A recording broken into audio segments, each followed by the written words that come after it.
Hello dear friends, in today's lecture we discuss one more problem on analysis of prestressed concrete beam. So let's start problem. A rectangular beam of the cross section 300 mm deep and 200 mm in width is prestressed by 15 wires of 5 mm diameter located at 65 mm from bottom of beam and 3 wires of 5 mm diameter located at 25 mm from top of the beam. The effective stress in the steel is 840 Newton per mm square.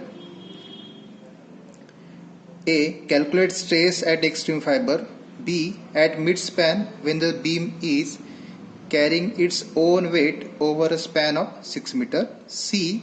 If UDL of 6 kN per meter is imposed, modulus of rupture 6.5 Newton per mm square. Find maximum working stress in the concrete and load factor against cracking. So in this problem, given is section of size 200 mm width and 300 mm depth. Then three numbers of wires are provided at top. So here these three wires of 5 mm diameter, 3 wires of 5 mm diameter, and at bottom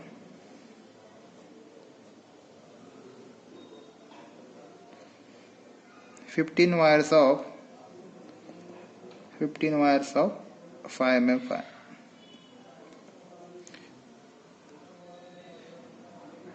Then this effective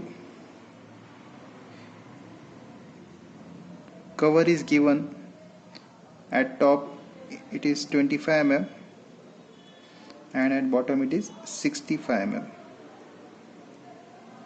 So effective stress in steel is given, which is 840 Newton per mm square. Span of beam is given, which is 6 meter. Then imposed load is 6 kN per meter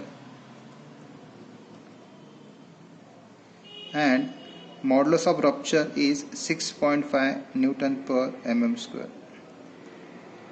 So we have to find stress at extreme fiber.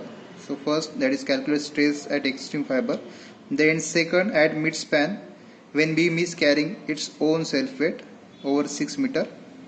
Then for UDL of 6 kN per meter is imposed, means for live load of 6 kN per meter. So here resultant stresses at extreme fiber and at midspan.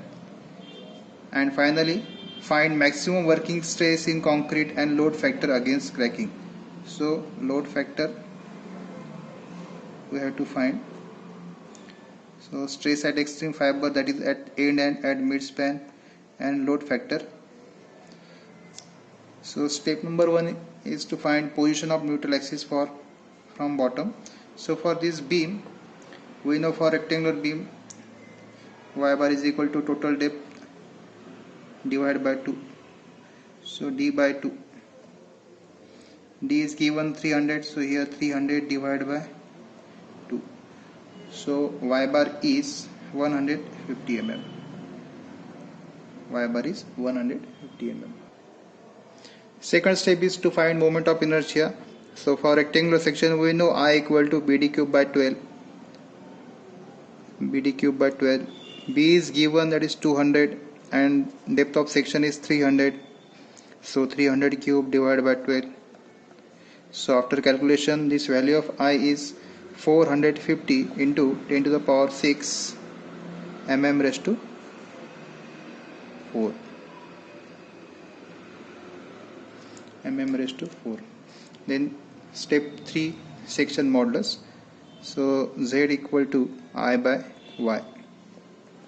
I equal to 450 into 10 to the power 6 divided by Y equal to 150. So Z equal to 3 into 10 to the power 6 mm cube.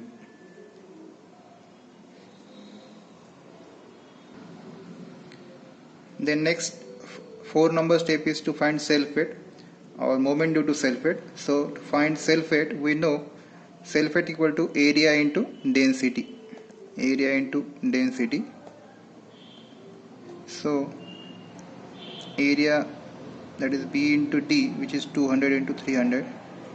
Density is kilonewton per meter cube, so multiply this term by 10 to the power minus 6. Consider density of concrete here 24. So after calculation, this value is 1.44 kilonewton per meter. So for span of 6 meter, self weight is 144 kilonewton per meter. So due to this self weight, maximum BM, we know for simply supported with UDL over entire span, it is WL square by 8. So for 1.44 W, EL equal to 6. So 6 square divided by 8. So maximum BM due to self weight is 6.48 kilonewton meter. Next step is to find maximum BM due to live load. So live load is given in problem. So here maximum BM equal to again WL square by 8. W is 6 and span is also 6. So 6 into 6 square divided by 8. So maximum BM due to live load is 27 kilonewton into meter. W equal to. Step number 6, to find eccentricity. In this problem, as cables are provided at top and bottom, so due to varying distance y bar, we consider for top and for bottom. So equation is A1Y1 for top plus A2Y2 for bottom divided by area for top and area for bottom. That is A1 and A2 for A1 for top and A2 for bottom. So first A1 means for top portion or cables provided for top. So we know area of cable equal to pi by 4 into dia square. So diameter is given 5 mm, so pi by 4 into 5 square. Then number of wires are given, that is 3 numbers at top, so into 3 multiplied by y1. So here y1 is total distance is 300. So 300 minus this 25, which is 275, plus for bottom again area equal to pi by 4 into 5 square into number of wires. So number of wires are 15 at bottom into y2 equal to 65 mm, which is given, divided by total area. So again pi by 4 into 5 square into 3 for top and pi by 4 into 5 square into 15 for bottom. So y bar equal to, after calculation, it is 100 mm. That is for cable. So to find eccentricity, it is y bar for beam minus y bar for cable. So for beam it is already defined, which is 150, and for cable it is 100. So eccentricity equal to 50 mm. Next step is to find resultant stresses. So for condition 1, that is at transverse stage, we know at top it is direct stress minus eccentric stress plus moment due to self weight. So resultant stress at top, so P by A, after calculation this value is 4.94, then minus eccentric, due to eccentricity it is again 4.94, plus due to self weight it is 2.16. So this value is 2.16 Newton per mm square after calculation.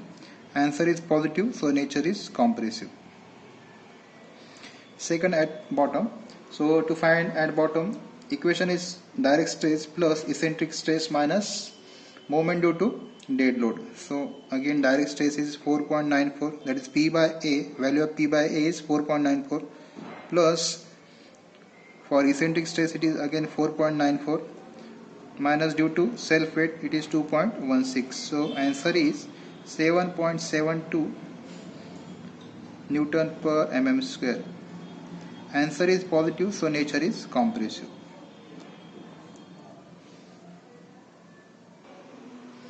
Next step is to find at working stage. So for finding stresses at working stage, at top, equation is direct stress minus eccentric stress plus moment due to self weight plus moment due to live load. So for direct stress, P by A equal to 4.94 minus eccentric stress equal to again 4.94 plus due to dead load moment or self weight moment it is 2.16, and due to live load moment this value is 9. So final answer is 11.16 Newton per mm square. Answer is positive, so nature is compressive. Then at bottom equation P by A plus due to eccentricity Pe by Zb minus due to self weight m divided by Zb minus due to live load it is m divided by Zb. So again P by A equal to 4.94 plus due to eccentricity again 4.94, due to live load moment it is 2.16, and due to self weight it is 2.16, and due to live load it is minus 9. So answer is minus 1.28 Newton per mm square. Here answer is negative, so nature is tensile. The next step is to find load factor for cracking. So modulus of rupture is given, which is 6.5 Newton per mm square. We know modulus of rupture means it is bending strength of specimen before rupture, or that is the ultimate strength. So here first step is to find extra stress. So for finding extra stress, it is modulus of rupture minus resultant stress in working at bottom. So extra stress equal to modulus of rupture. So modulus of rupture is given 6.5.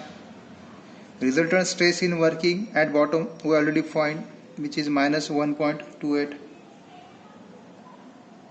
So minus 1.28. So here answer is 5.22 Newton per mm square.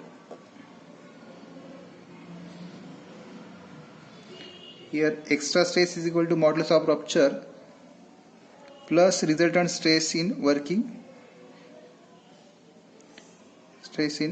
at bottom. So this value is after calculation is 5.22 Newton. Then from flexure equation we know extra stress, that is F is equal to m by z, where m is extra moment and z is section modulus. So to find this extra moment, equation is z into F, that is extra stress into section modulus. Extra stress already we find, which is 5.22, and z it is 3 into 10 to the power 6. So extra moment is 15.66 kilonewton meter after calculation. To find working moment equal to moment due to dead load plus moment due to live load. So moment due to dead load is 6.28 and moment due to live load is 27. So working moment equal to 33.28 kilonewton meter. Then cracking moment equal to this working moment plus extra moment till rupture. So cracking moment equal to working moment. So working moment equal to again 33.28 plus extra moment is this 15.66. So cracking moment equal to 48.94 kilonewton meter. And last is to find load factor. We know load factor means it is the ratio of collapse load divided by safe working load. This term is already we studied in plastic analysis, or it is also ratio of cracking moment divided by working moment. So here we find already cracking moment is 48.94 and working moment equal to 33.28. So this load factor value is 1.47. Draw resultant stress distribution diagram for first and second condition and complete this problem.